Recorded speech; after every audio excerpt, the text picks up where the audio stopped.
નાના બાળકનો નિબંધ. એક પ્રાથમિક શાળાના શિક્ષિકા બહેને પોતાના વિદ્યાર્થીઓને એક નિબંધ લખવા વિષય હતો.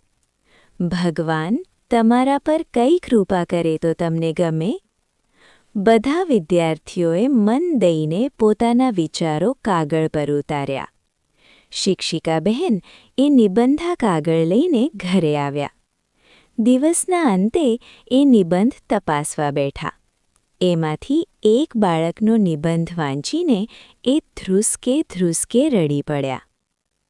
બરાબર એ જ વખતે એમના પતિ કામેથી પાછા આવ્યા. ઘરે આવતા જ પત્નીને રડતી જોઈને એ બોલ્યા, "કેમ, શું થયું? તું કેમ આટલું બધું રડે છે?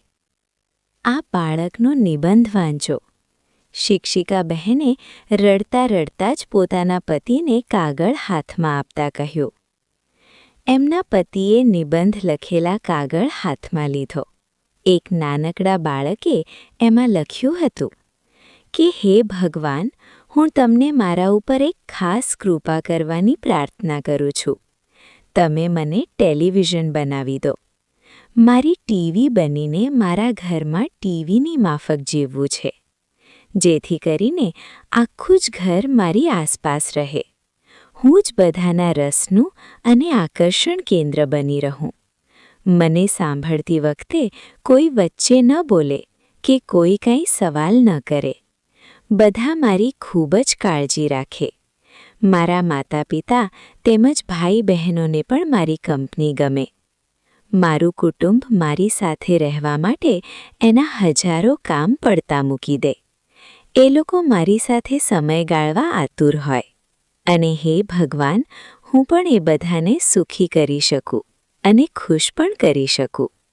માટે મારી ઈચ્છા છે કે તમે મને એક સરસ મજાની ટીવી બનાવી દો. બસ મારા પર આટલી કૃપા કરજો પ્રભુ." નિબંધ પૂરો કરીને તેમના પતિએ શિક્ષિકા બહેનની સામે જોયું, પછી કહ્યું, "માય ગોડ, અરે ભગવાન, કેવો દુઃખી છોકરો છે આ, અને કેવો ખરાબ કુટુંબ મળ્યું છે એને. ખરેખર દયા આવે છે મને તો." આંખમાં આંસુની ધાર સાથે શિક્ષિકા બહેને પોતાના પતિ સામે જોયું, પછી કહ્યું, "એ નિબંધ આપણા દીકરાએ લખ્યું છે." આ એક વિદ્યાર્થીની ભગવાનને નિબંધ દ્વારા વિનંતી કરી છે કે, "ભગવાન, મને ટીવી બનાવી દો." આધુનિક જમાનામાં ટીવીને બદલે વિદ્યાર્થી મોબાઈલનું પણ લખી શકે છે. તમને ગમી હોય તો લાઈક કરો, સબસ્ક્રાઈબ કરો અને આવી જ નવી વાર્તા સાંભળવા માટે મારી ચેનલ જોતા રહો. આભાર.